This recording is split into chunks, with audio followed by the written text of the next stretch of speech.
Hello everyone, welcome to Akriti, Art of Mathematics, Simple Mathematics classes. I am Sudhir MK. In this class, I am going to discuss about inverse trigonometric functions. And this is inverse trigonometric functions class 1. And in this class, I am going to discuss about domain and range or principal values of inverse trigonometric functions. We have studied relations and function. Every relation is not a function. A relation f from set A to set B is said to be a function if every element of set A has only one image in set B.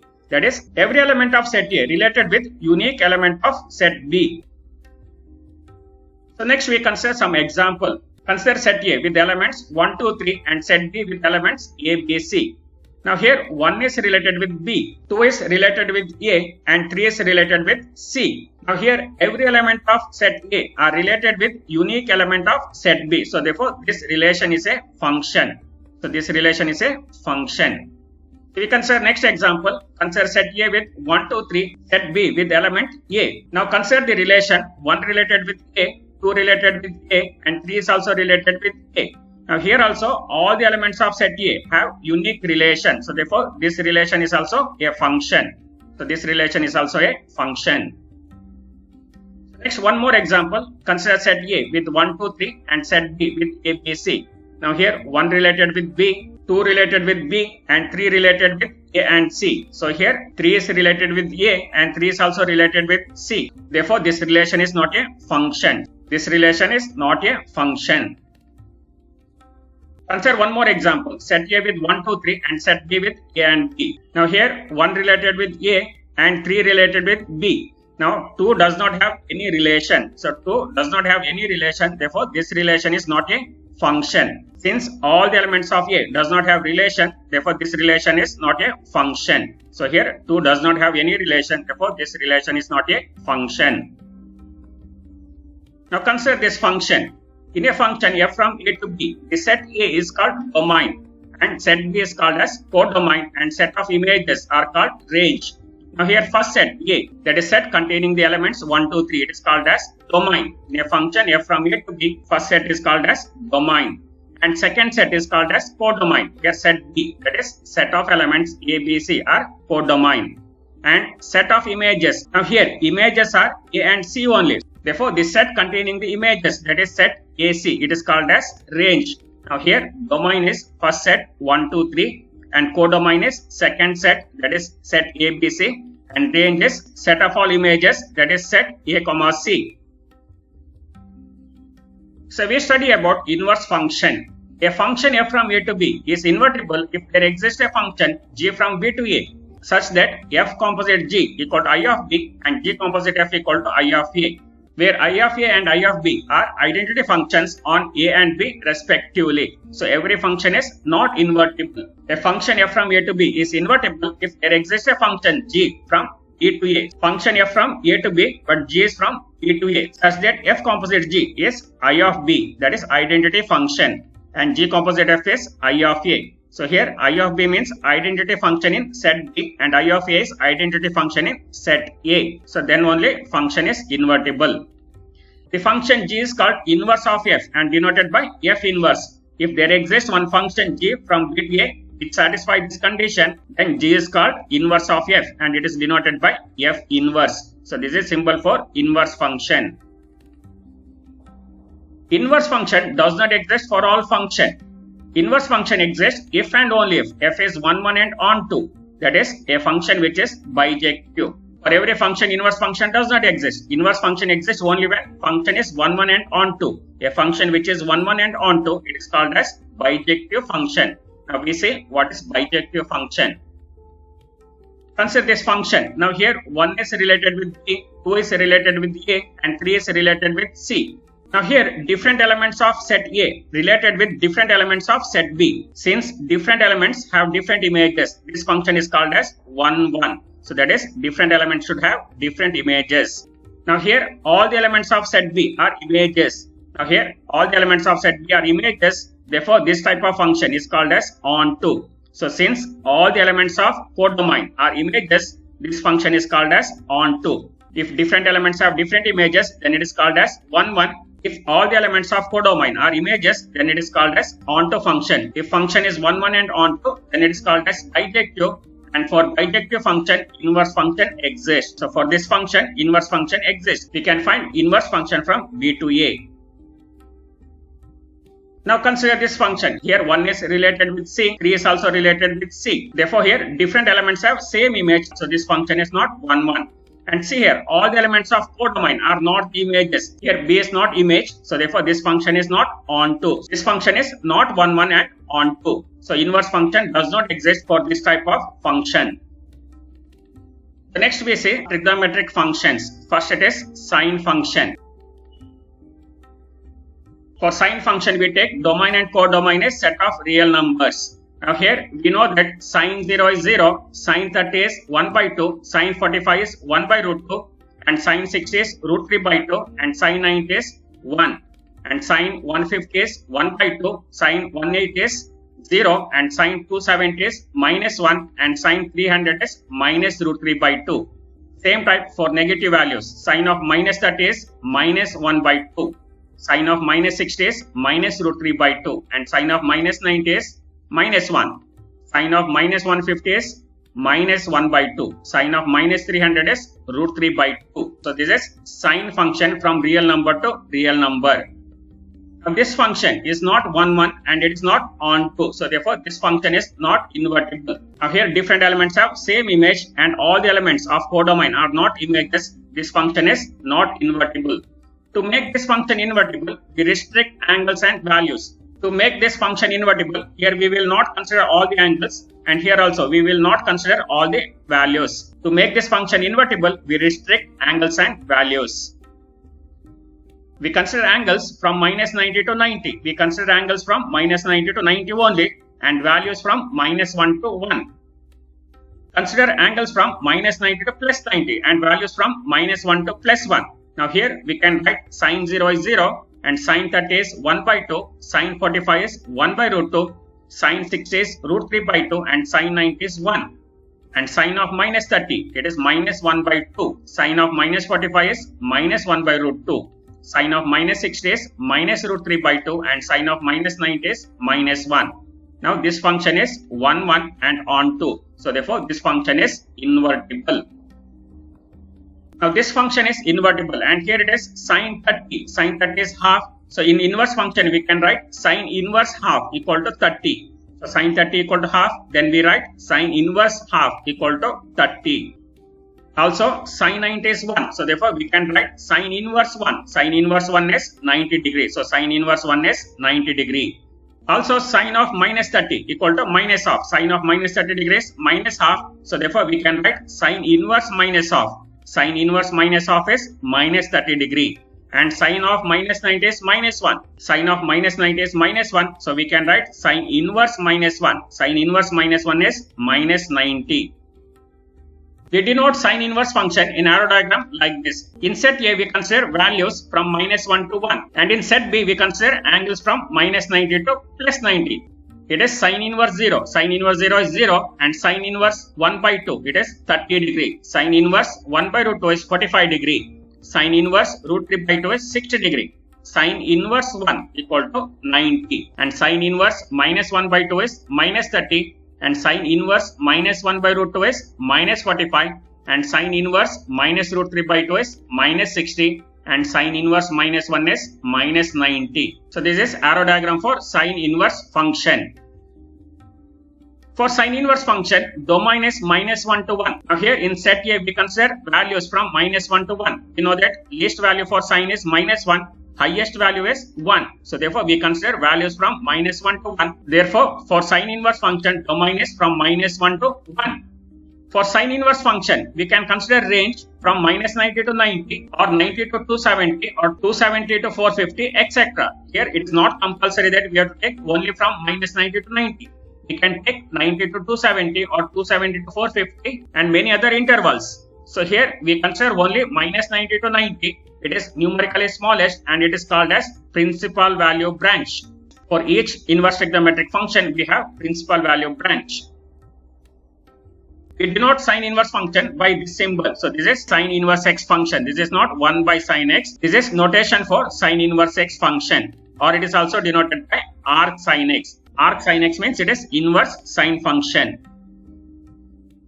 So next we see for cos inverse function. For cos inverse function, domain is -1 to 1. So we take domain is -1 to 1. For cos also least value is -1 and highest value is 1. So therefore we take domain is from -1 to 1. And here we take range or principal value branch from 0 to 180 degree. Now here we take angles from 0 to 180 degree. And cos inverse function we can represent in arrow diagram like this. It is cos inverse 0 is 90 degree, cos inverse half is 60 degree, cos inverse 1 by root 2 is 45 degree, cos inverse root 3 by 2 is 30 degree, cos inverse 1 is 0. And cos inverse minus 1 by 2 is 120 degree, cos inverse minus 1 by root 2 is 135 degree, cos inverse minus root 3 by 2 is 150 degree, and cos inverse 1 is 180 degree. For y equal to tan inverse x, domain is R, that is set of real numbers, and range or principal value branch, it is in between -90 to 90. Here -90 and +90 are not included. That's why we are using round bracket. Tan 90 and tan of -90 is not defined. We are not taking -90 and +90 angles. So next for y equal to cot inverse x, domain is again set of real numbers, range or principal value branch, it is in between 0 and 180 degree. Here also 0 and 180 degrees not included, so that's why we are using round bracket. So for y equal to cot inverse x, domain is set of reals and principal value branch is in between 0 and 180 degree. Next for y equal to secant inverse x, domain is mod x greater than or equal to 1. So that implies x value is more than or equal to 1 or x value is less than or equal to -1. So all the values more than or equal to 1 and all the values less than or equal to -1. It is all the real numbers other than the numbers in between -1 and 1. And range or principal value branch, it is 0 to 180 degree but 90 degrees not included. Now here for y equal to secant inverse x, we take principal value branch from 0 to 180 degree but 90 degrees not possible. Since cos 90 is 0, secant 90 is not defined. Therefore 90 degrees not considered.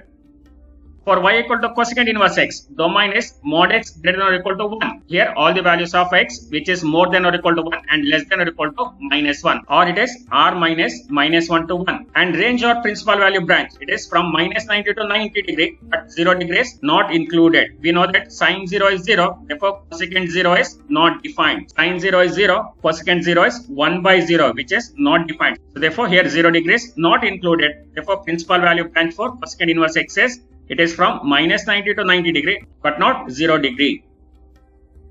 We consider these values to make function invertible. We have to make function invertible, so that's why we are considering all these values. How to remember all these values? Now consider y equal to sine theta and y equal to secant theta. We know that sine theta and cosecant theta positive in first quadrant and second quadrant and negative in third quadrant and fourth quadrant. We consider one positive quadrant value and one negative quadrant value. We consider angles from 0 to 90 degree, that is first quadrant value, and -90 to 0, that is fourth quadrant value. Together it is -90 to +90. So first quadrant and fourth quadrant value, it is -90 to +90. Therefore, for sine inverse and cosecant inverse function, principal value is from -90 to +90. So next, for cos theta and secant theta, we know that cos theta and secant theta are positive in first quadrant and fourth quadrant, negative in second quadrant and third quadrant. We consider one positive quadrant value, that is first quadrant, and one negative quadrant value, that is second quadrant. First quadrant value is from 0 to 90 degree, second quadrant value from 90 to 180 degree, together it is 0 to 180 degree. Therefore, for cos inverse and secant inverse function, principal value is from 0 to 180 degree, that is first quadrant and second quadrant values from 0 to 180 degree. So next for tan theta, we know that tan theta is positive in first quadrant and third quadrant and negative in second quadrant and fourth quadrant. Now here we take first quadrant and fourth quadrant value. First quadrant value from 0 to 90 degree and fourth quadrant value from -90 to 0 degree. Together it is -90 to +90. Since tan of -90 and tan of +90 are not defined, we are not taking +90 and -90. We take angles in between -90 and +90. So here it is round bracket -90 to +90. Next for y equal to cot theta. Cot theta is positive in first quadrant and third quadrant, negative in second quadrant and fourth quadrant. We take first quadrant value and second quadrant value, that is from 0 to 90 degree, and again 90 to 180 degree, together it is 0 to 180 degree. But here we are not considering 0 and 180 degree, therefore it is round bracket 0 to 180 degree, so that is angles in between 0 and 180 degree. Principal value for cot inverse x is in between 0 and 180 degree, so it is round bracket 0 to 180 degree, 0 to pi. And this table gives the domain, range or principal value branch for different inverse trigonometric function. For y equal to sin inverse x, domain is from -1 to 1 and principal value branch is from -90 to +90. For y equal to cos inverse x, domain is from -1 to 1 and range or principal value branch is 0 to 180 degree. For y equal to tan inverse x function, domain is set of reals and principal value branch is in between -90 and +90. For y equal to cosecant inverse x function, domain is mod x greater than or equal to 1. Range or principal value branches from -90 to 90 degree, but 0 degree is not included. For y equal to secant inverse x, domain is mod x greater than or equal to 1. And range or principal value branches from 0 to 180 degree, but 90 degrees not included. For y equal to cot inverse x, domain is set of reals and principal value branches in between 0 and 180 degree. Here also it is round bracket. 0 and 180 degree are not included. The value of an inverse trigonometric functions which lie in the range of principal value branch is called principal value. We take values of inverse trigonometric function from the principal value branch. Then it is called principal value. Next, we discuss some problems from exercise 2.1. First one, find the principal value of the following. First, it is sine inverse 1 by root 2. Now here, you have to find the angle for which sine is 1 by root 2. So sine is 1 by root 2 for 45 degree. Therefore, sine inverse 1 by root 2 is 45 degree, or we can write it as pi by 4. Therefore, sine inverse 1 by root 2 is pi by 4. Next question, sine inverse 1. Now here also, sine of which angle is 1? We know that sine 90 is 1, so therefore sine inverse 1 is 90 degree, that's pi by 2. Therefore sine inverse 1 is pi by 2. Next question, it is sine inverse 0. You have to find sine of which angle is 0. We know that sine 0 is 0, therefore sine inverse 0 is 0 degree. So it is sine inverse 0 is 0. So next question, it is cos inverse root 3 by 2.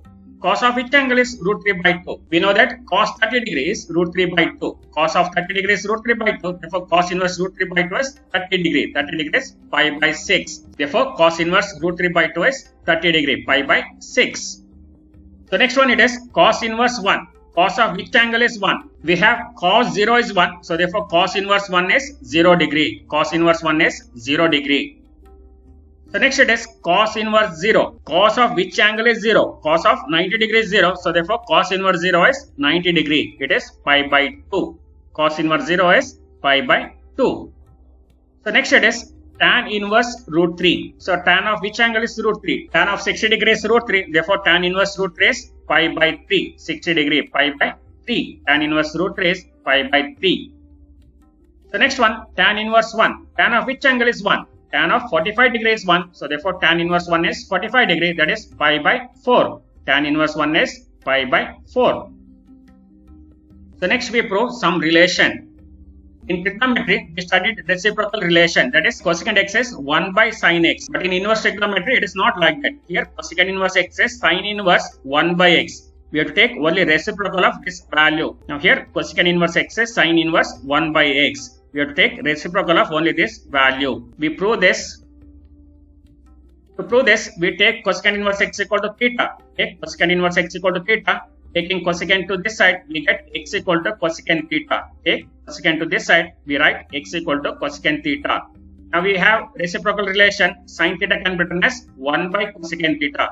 We have sin theta is 1 by cosecant theta, but here cosecant theta is x, so substitute that, therefore we get sin theta is 1 by x. So sin theta is 1 by x, take sin to this side, we get theta equal to sin inverse 1 by x. Now here compare 1 and 2, in equation 1 we have theta equal to cosecant inverse x, and in equation 2 we have theta equal to sin inverse 1 by x. So comparing equation 1 and 2, here we have theta, here also it is theta, therefore we get cosecant inverse x is sin inverse 1 by x. From equation 1 and 2, we get cosecant inverse x is sin inverse 1 by x. So next relation, it is secant inverse x is cos inverse 1 by x for all mod x greater than or equal to 1.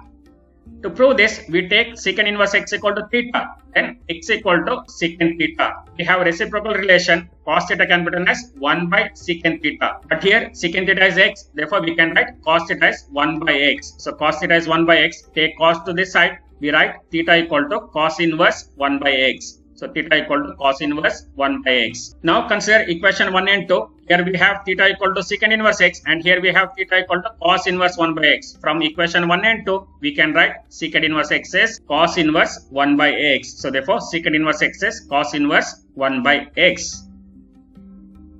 So next one, cot inverse x is tan inverse 1 by x if x is greater than 0. Now here condition is important. X should be greater than 0 means only positive values. X should be positive.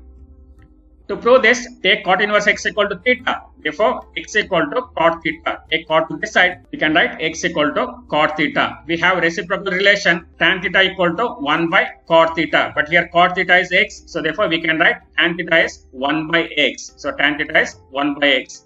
Take tan to this side. We can write theta equal to tan inverse 1 by x. So theta equal to tan inverse 1 by x.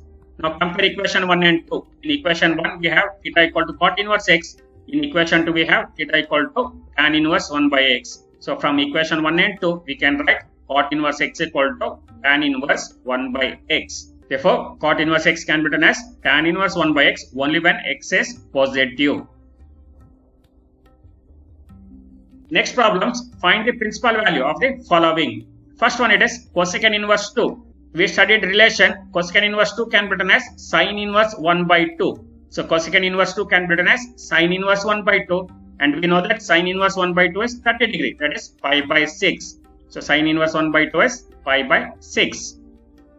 Next one, cosecant inverse root 2. Cosecant inverse root 2 can be written as sin inverse 1 by root 2. So cosecant inverse root 2 is sin inverse 1 by root 2 and sin inverse 1 by root 2 is 45 degree, that is pi by 4.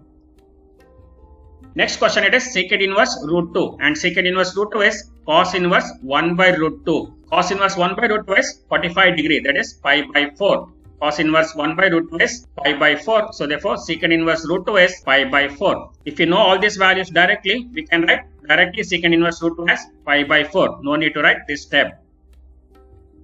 So next one, secant inverse 2 by root 3. Secant inverse 2 by root 3, we have to take reciprocal of this for cos inverse. It is cos inverse root 3 by 2. Secant inverse 2 by root 3 is cos inverse root 3 by 2 and cos inverse root 3 by 2 is 30 degree, that is pi by 6. So therefore secant inverse 2 by root 3 is pi by 6. So next one, it is cot inverse root 3. Now here root 3 is positive, therefore cot inverse root 3 can be written as tan inverse 1 by root 3 and tan inverse 1 by root 3 value is 30 degree, that is pi by 6. So therefore cot inverse root 3 is pi by 6. Next one, cot inverse 1. Cot inverse 1 is tan inverse 1 only. So reciprocal of 1 is 1 only. So tan inverse 1 is 45 degree. So therefore cot inverse 1 is pi by 4, 45 degree. That's all in this video. I will continue this chapter in the next video. Thank you for watching. Please like, share and subscribe the channel for more video notifications. Subscribe my YouTube channel, Akriti Mathematics Classes. Thank you once again.